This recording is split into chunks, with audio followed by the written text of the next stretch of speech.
I'm listening to 49er Rush. Niners all day. Let's bring 6 home, baby. Let's go. Yeah. I love it, man. It's time for the 49ers Rush podcast.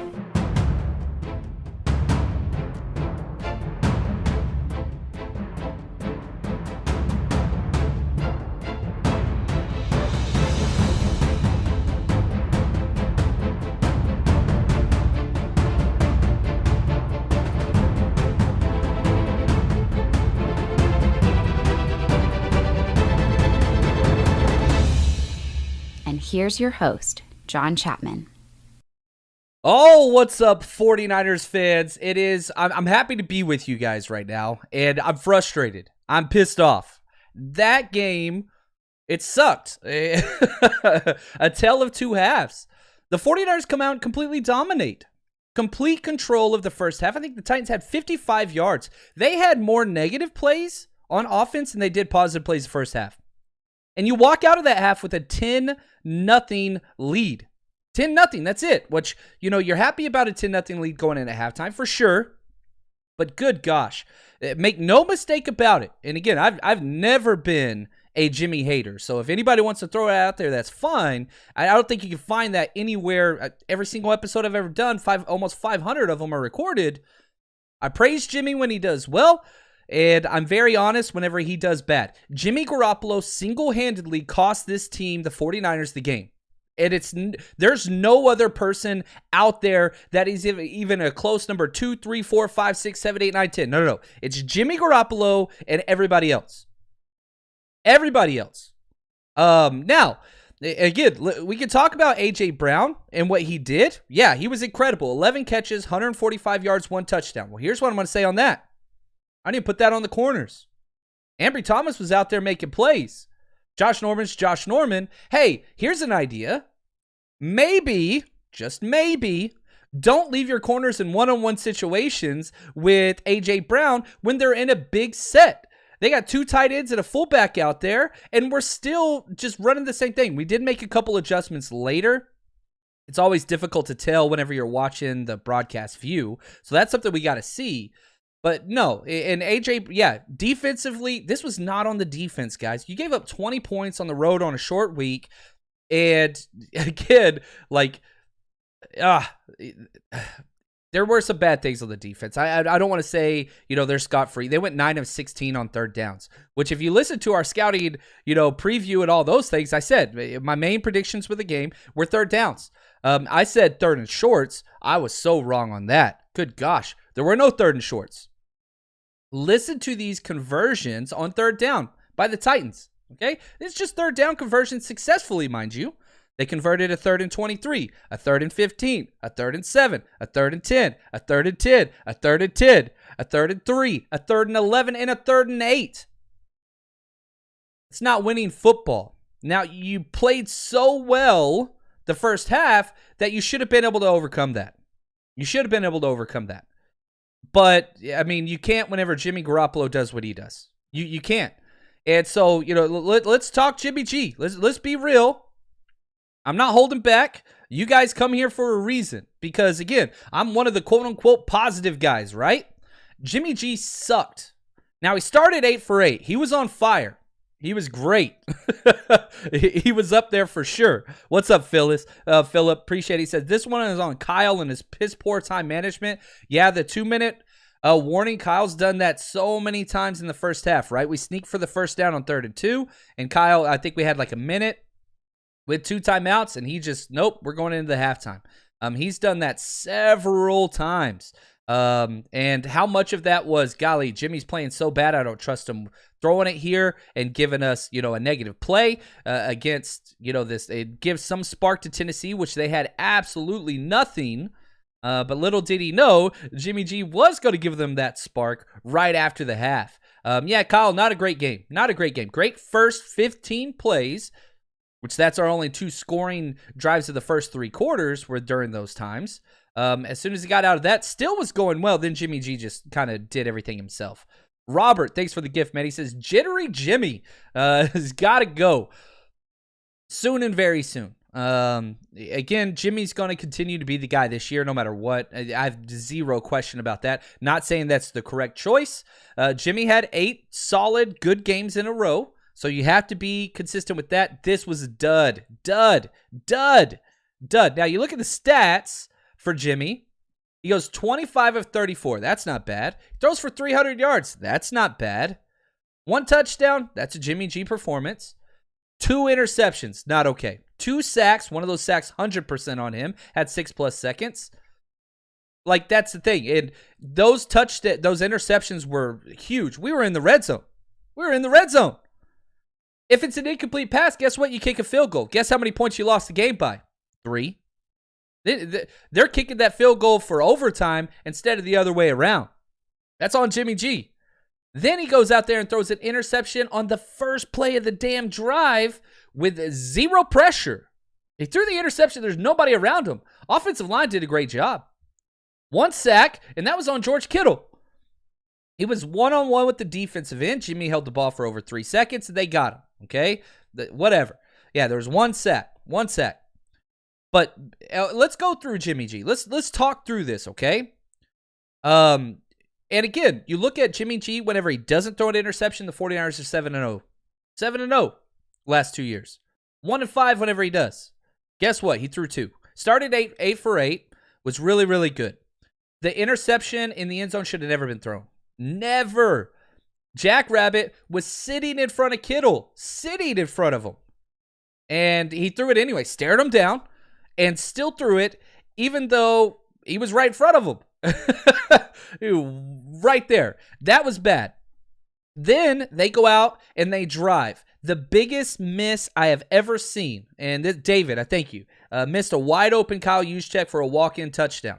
Wide open. He throws the ball actually out of bounds. Now, if that was Deebo or Ayuk, could they have caught it? Maybe, but Jimmy G always misses juice. This isn't a new one. It's not a new one. He's missed this throw probably 4 or 5 times the past few years. Jimmy G's consistent. He can't throw vertically outside the numbers. He just does not do it. It was a terrible pass. We settled for a field goal there. It would have been a walk-in touchdown. There was nobody there. Would have caught the ball at the 10 and walked in. There was nobody close. That's 4 points, okay? So, again, even if the Jimmy interception, the first one to Kittle, we just settled for a field goal, that's 3. We were on like the 10-yard line, whatever, but still, that's 3 points. The miss to Kyle Juszczyk would have been a touchdown walk-in. We settled for a field goal, so that's 4. So that's 7 points total on just those 2 plays. That doesn't even count the interception out of the half. They come out, the Titans, they get their first best drive of the game, right? The defense buckles up and forces them to settle for a field goal. We're still up 10-3. We go out the very first freaking play. One of the worst interceptions I've seen, which, again, that's saying a lot. I get it. But your defense just had a moral victory by making the other team settle for a field goal. And they get to the sidelines not for just 1 play. That's it. Get back out of there, guys. Oh, by the way, they're starting at the 12-yard line. The exact opposite of complimentary football. It's the exact opposite of complimentary football. I see you, Coolin. Coolin Laughlin. I love this. Complimentary football. Remember, quarterback was trash. 100%.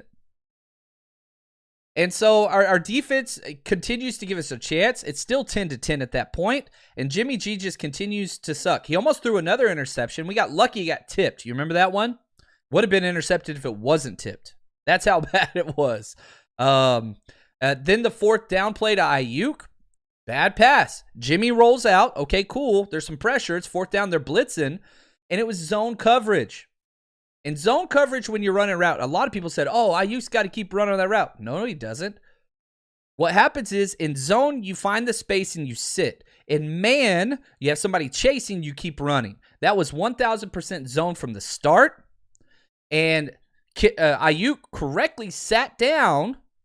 Jimmy threw it like it was against man coverage. He wasn't paying attention. It was all on Jimmy. That was a terrible play.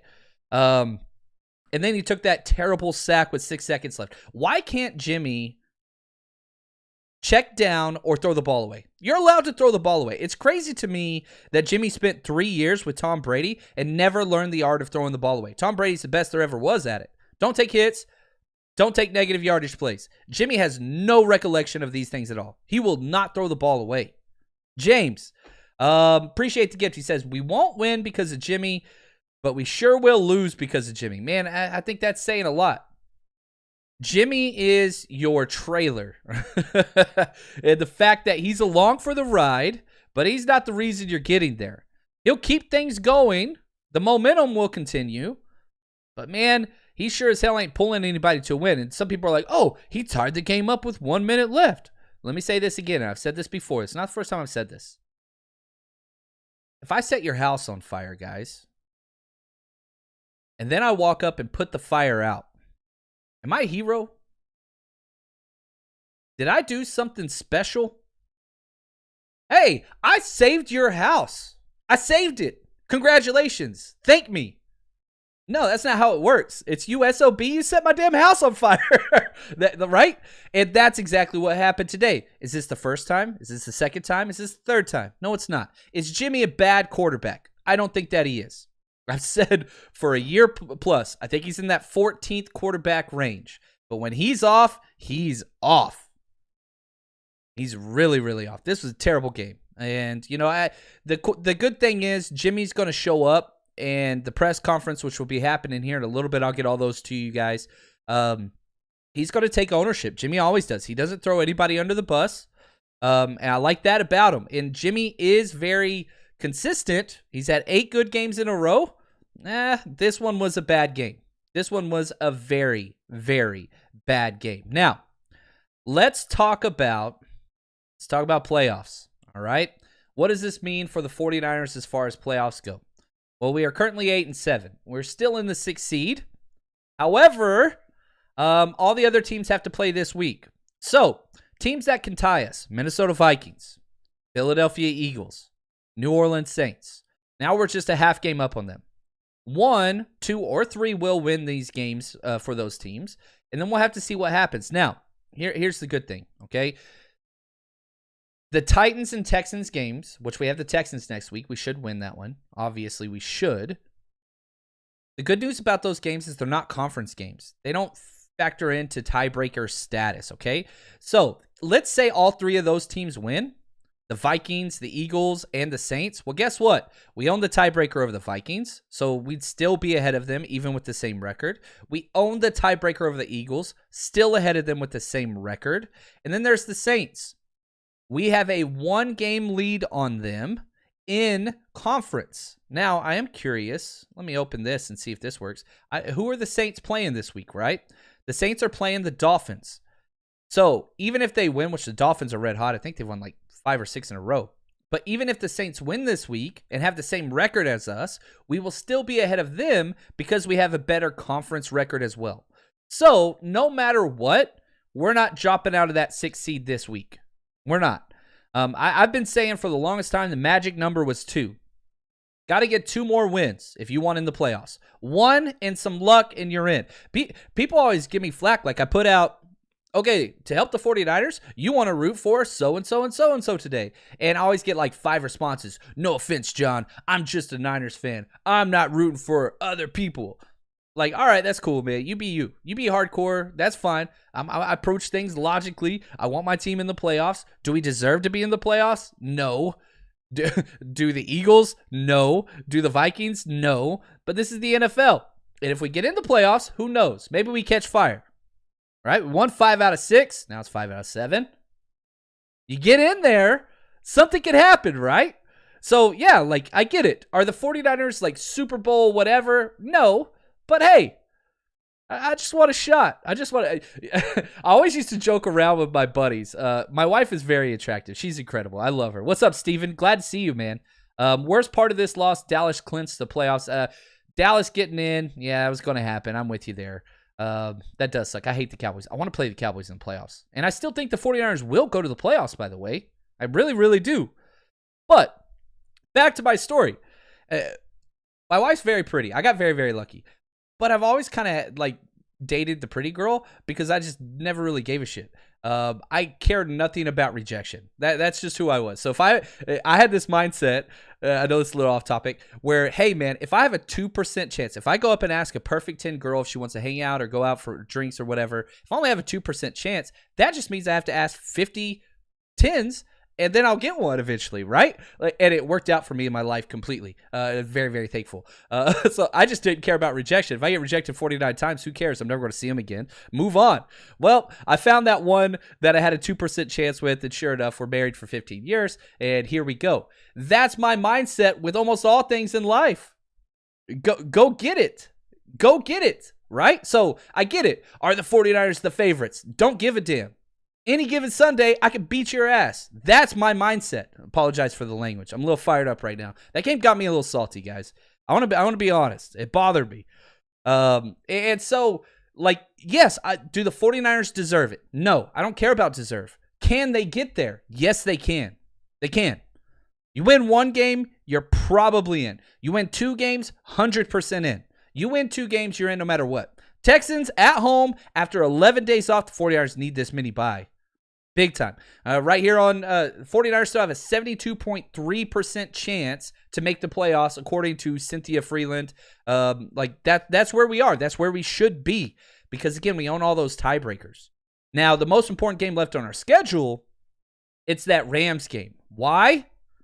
Because it's a conference game. Again, owning the tiebreaker over the only team that we don't have a tiebreaker over, that's huge. And again, you look at the conference records for the other teams, even if it gets to some weird 5-way, blah, blah, blah, whatever, conference records, everything. Minnesota's 5-4, so we have a better record than them currently. Eagles, 5-4, better record than them. Saints, 5-5. Washington, 5-4. Then you get all the way down to the Falcons, which we own the tiebreaker. They're 3-7. They're done. They're not making the playoffs no matter what. Washington still has a shot as a wild card, but we currently have a better conference record than all of them. If we win, if we win the Rams game, we're in no matter what. That's what I want to say. If we win the Rams game, we're in no matter what. That's kind of the way it's going to shake out. Now, this game sucked, and I'm still mad about it. But if you bet with us, we did pretty good today. The holiday season is upon us, and MyBookie's in the giving spirit. With 12 straight days of giveaways. Every day, there's a new exclusive promotion for you to redeem. And the best part, it's all free when you sign up and make your first deposit with MyBookie using our promo code 49ers. Starting December 21st and ending January 1st. You can bring in the new year right with giveaways that can help fill your stockings with extra cash this season. From odds boost to free casino chips to straight up locks. 12 days of giveaways is a can't miss promotion. So head to mybookie.ag, use promo code 49ERS. They're going to double your initial deposit all the way up to $1,000 anyway. So get over there. Bet anything, anytime, anywhere with MyBookie. All right, so couple things. And again, MyBookie's doing 12 days of Christmas like I talked about. Their Christmas boost today was any field goal made, you get paid off in today's game. We hit that, so we won $10 there. We did a 2-team teaser. That was our bet of the week. And I told you I didn't like the spread. So we did a 6.5-point teaser, which means the 49ers could have lost by 3.5 points. They lost by 3, which sucks, breaks my heart. I would much rather lose a bet and have the 49ers win for sure. But if you bet with us, guess what? We won. Also, we have the Packers -1. We bet the 49ers to win 1-13. We missed that one. 49ers score first. Hit. Deebo to have over 43 yards. Hit. So we did well again. We just keep racking it up, guys. Please, it's been a good year. It's been a good year. Now let's talk some Deebo. I think this was Deebo's best game of the year, and that's saying a lot because he's been the NFC Player of the week several times. I think just once actually, but it should have been twice. He got robbed one time. He had 5 rushes for 32 yards. Okay, that's really, really good. But this is the first game where he kind of combined both because he was exceptional on the ground, had his 5 carries. He also had 8 catches for 143 yards. The fact that we tied that up at the end of the game, that was all Deebo. Yeah, it was a Jimmy G kind of just pass over the middle for 10 yards, whatever. That was all Deebo. He created that. And so what he did was very, very special. Deebo was lights out. Now, negative, what the hell happened with George Kittle? Now, I know that they were bracket coveraging him, double teaming him, and that was a big reason why Deebo was able to go off. But manufacture him some touches, people. And several times, even in the end zone, you were keeping him in pass protection, which I get. Like, I understand the Ayuk touchdown. George Kittle's back there pass blocking. And I'm not saying don't do that, but this dude just tied the record for most tight end production in 3 straight games. All time. And you come out and your response is that is 3 targets, 2 catches, 21 yards. That ain't on Kittle. Not on Kittle. You got to get him the ball. You got to. You look at the targets. Kyle Juszczyk got 5 targets, 3 catches, 45 yards. I'm not knocking Kyle Juszczyk. There was one point where we threw a slant route to Kyle Juszczyk versus their number 2 corner, Fulton. Man-on-man coverage, and that was the first read. He was like he got the inside release, which is what you look for a quarterback. I'll be excited to break that down on Patreon. But like, good God, like really? That's your goat. That's your first read. It's a fullback man-to-man coverage versus their starting corner. Like that's silly to me. Brandon Ayuk, 5 targets, caught 4 for 40 yards and a touchdown. Ayuk, I thought, had a very good game. Hasty, 3 targets, caught all 3 for 26. Jennings, 5 targets, only 2 catches. Had another big drop. It's 3 drops in 2 weeks. Can't do that. And again, it's these splash plays. When he does catch it, he gets a first down. But, man, consistency, you got to get there. You can see his body language. It's getting him. It's getting him. So, Juwan Jennings got to step that game up. Jeff Wilson Jr., 3 targets, 3 catches, 12 yards. Jeff Wilson was good. 14 carries for 45 yards. We quit running it. We're down 1 possession with 12 minutes. We quit running the ball. I tweeted out, keep running. Don't give up on the run game. We gave up on it. Now, we scored on that possession, but still, like, golly. No, we didn't. We punted, actually. We didn't score to the very last one. You got to do something there. You got to do something. You got to change it up. And the fact that we gave up on that just hurt. 49ers George, what's up, man? Appreciate the gift, my friend. He said, Jimmy hurt us tonight. Yeah, not enough passes. Did Kittle agree? Defense was good, not great. Deebo's incredible. Stay faithful. Yeah, you stay faithful. This loss hurts. Were the 49ers just going to win, 8 out of 9 games? No. I told you guys we're not winning it out. And I know a lot of people are like, oh, if we went out and the Cardinals lose out, we're going to be able to get in there and win NFC West chips. That wouldn't happen. Wouldn't happen. Oh, what's up, man? Lumens Electric LLC. I don't know the company, but I want to. Man, appreciate the very generous gift. That is incredible. Thank you very, very much. Now, let's talk some defense. Nick Bosa. Nick Bosa was right on that cusp for Defensive Player of the Year, Comeback Player of the Year, all that kind of stuff. I don't think he is anymore. It's not like he had a bad game. He didn't. He came out and made the first 2 plays of the game. Very first play, he made a tackle for loss. Second play, he made a tackle for, I think, 1 yard. Titans said, nope, not doing that anymore. There was one play where Nick Bosa had 3 offensive linemen on him. And like that was a commonality. The problem is nobody else could do anything. Now, was he doubled the entire night? No. They threw the ball quick. And that's kind of been who they are. Now, we got to the quarterback. We got a lot of hits on him, right? You look at kind of where we were. We got 4 sacks. That's plenty. You got to the quarterback. We had another 9 quarterback hits. We were hitting them all night. The problem was, and again, this is just a Nick Bosa thing, he finished with 3 tackles, 1 tackle for loss, and 1 quarterback hit, and a huge hold. He would have had, if he would have got that sack, remember the offensive lineman, Cushenberry, I think his name was, reached out and just grabbed him and pulled him back, and they called it. So, like, Nick Bosa got the hold. But again, they still got the first down on that one because we jumped off sides on 3rd and 23. Twice, Samson. Samson jumped off sides twice on the same freaking play, and that's where they burned us deep. And that's when things started to change. Ambry Thomas, I thought, played relatively well. Never out of position. Josh Norman, out of position.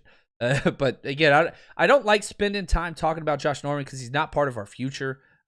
He's literally just duct tape.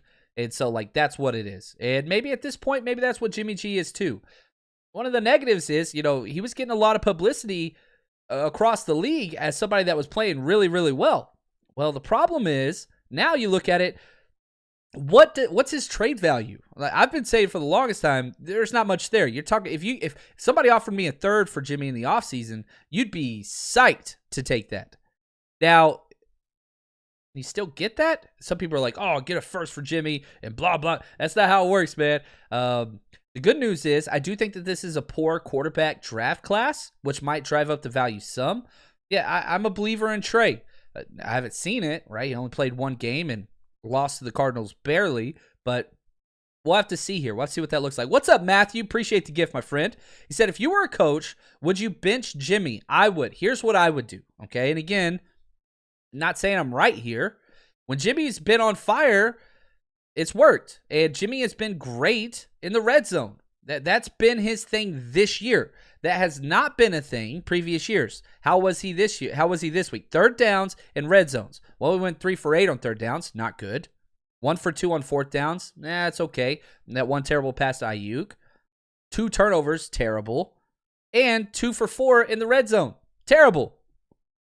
So what I would do is I would allow it again. I said this very early on. And I thought this is what everybody thought Kyle Shanahan was going to do.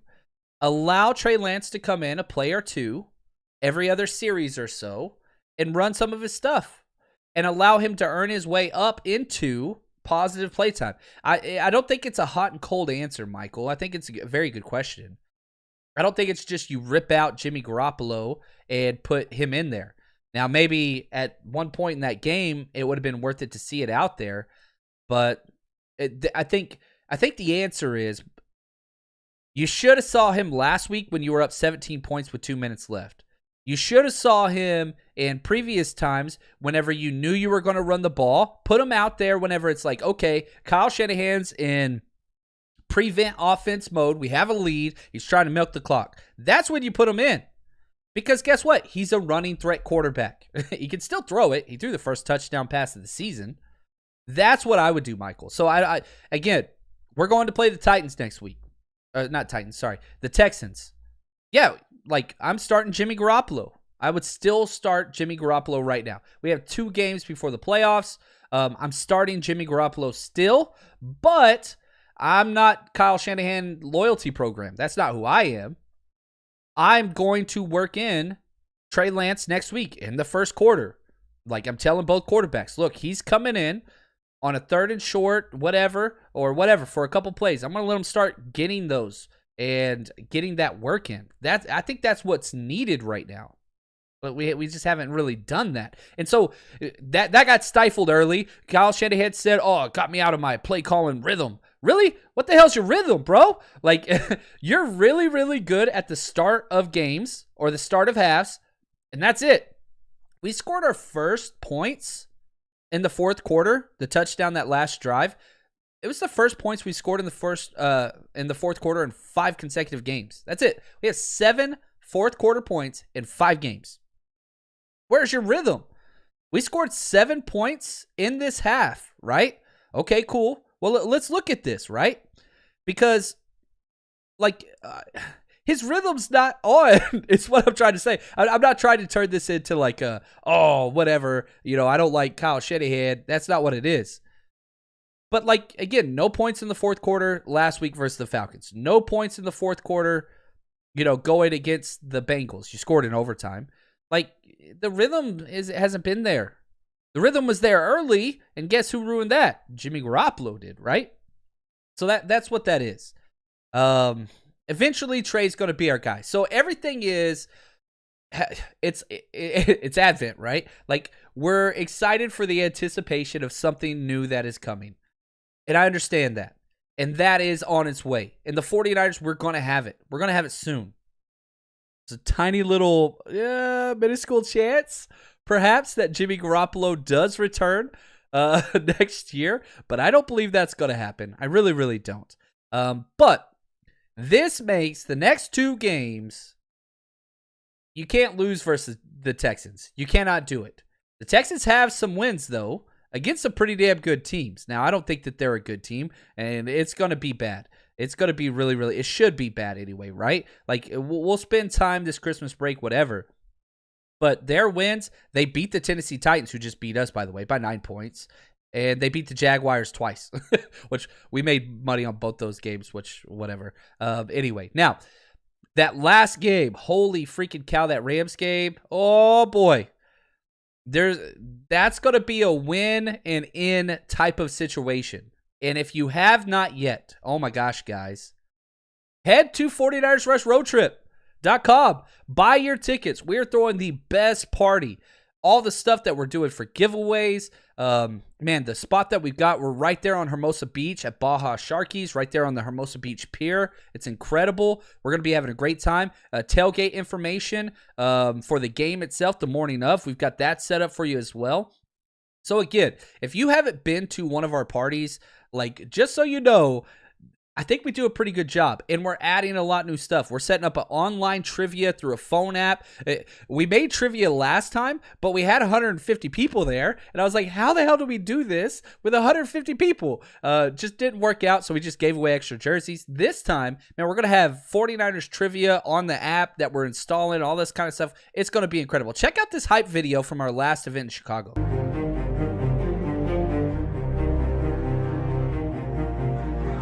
Being part of the faithful, it looks like this. This is what it looks like. We are better than so many other families because of this. We show up, we show out, faithful then, faithful now.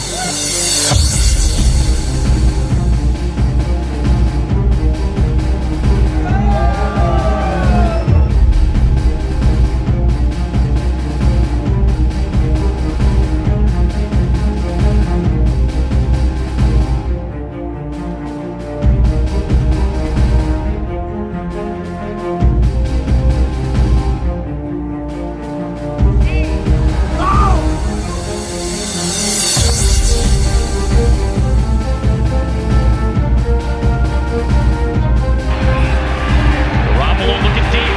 He's got Deebo Samuel separating, and he makes the catch. All right, so get your tickets to that. Come out. It's going to be great. A couple other comments. Terrell, what's up, man? He says, Tyrell, yeah. Tonight, first time in a minute I can say this is on 10. I agree. And usually losses are very nuanced. It's never really one or two issues. The two issues tonight, Jimmy Garoppolo by a mile, and the third and longs by the defense. You cannot give up that many third and longs and be successful. And if you do, you've got to create turnovers. Defense didn't create any turnovers. And this is a Titans team that turned the ball over, what is that, 13 times the last 4 games? We got zero. I'm nobody you need to know. Thank you. DJ Jones, dude doesn't get enough recognition. 2 guys. DJ Jones, you know, he's been playing through a lot of injuries. He was incredible. He was great. And whenever he went out, they started having success. He came back in, shut it down. Aziz, he's out with the knee, which he's going to get an MRI. Like, that dude is battling out there. You see him, he's out with an elbow. Was questionable all week, played anyway, and made some great plays out there. And you could just see him just fighting through the pain. There's some warriors on this team, and we're physical as hell. This game should have been a victory, man. It's so frustrating that you leave these games out there, and it just hurts. Because it's not the first time this year. And I get it. There's always going to be close games. But you go back to that Packers game, right? Very similar feeling. Like, defense, just make one more stop. We didn't lose because of defense, but come on, make one more stop. Against the Cardinals, right? What are those fourth down stuff? Like, whatever, where we went like 0 for 5 on fourth down. There's so many games like this for the 49ers this year that's just like, got to learn to win those games. Now, Cincinnati, that was a win in a similar situation. So, what do we have moving forward? Because I think this is key. One, happy holidays, Merry Christmas, whatever your family and your people celebrate. I hope you enjoy this. And it sucks coming off a loss. I'm a butthead after the 49ers lose because it bothers me. Like, I care. I'm a fanatic, right? I'm a fan. That's where we get that. But we do this because of community. And there's no more important community than your immediate community. That is your family, and your people of faith, if you're into that and things like that. So, having said that, we got 11 days till our next game. We're going to stay on brand as we always do. Patreon breakdowns. If you don't follow us on Patreon, good gosh, head over there. Patreon.com. Type in 49ers Rush Podcast. Search that. Follow us. Check it out. Every single offense and defensive play broken down. Plus, we've got a lot of extra stuff that we're putting out. Another pretty cool Rush Hour podcast we're putting up this week as well over there. Plus, we're going to have our Jerry Rice hangout thing right after Christmas. I'm going to be sending out details on that, where we do a Zoom call and we just talk about things. Mostly 49ers stuff, but also families and stuff like that. I call it the 49ers Brain Trust. It's just some of the coolest people I've ever met in my life. And the cool thing is, we did Zoom hangouts, and then we actually get to meet up at the 49ers Rush road trips and things like that, which is really, really cool. So head over there, check it out. I am planning, if I can, I don't know if my wife's listening through the wall here. I bet she is. Listen to me here, and I think this is important. I'm going to take 2 days off over this next week. Which, again, if you know me, I had 1 day off Thanksgiving break, and then my last day off where I did not teach, coach, or podcast was in June. So, end of July. So I've had 1 day off the end of July, 1 day off for Thanksgiving. I think I'm going to take 2 days off this week. Now, still getting all the podcasts done, still all that stuff, but I want to try to focus on family as much as I can during this time, and that's part of the good thing about playing a Thursday night game. Because now you get that mini bye.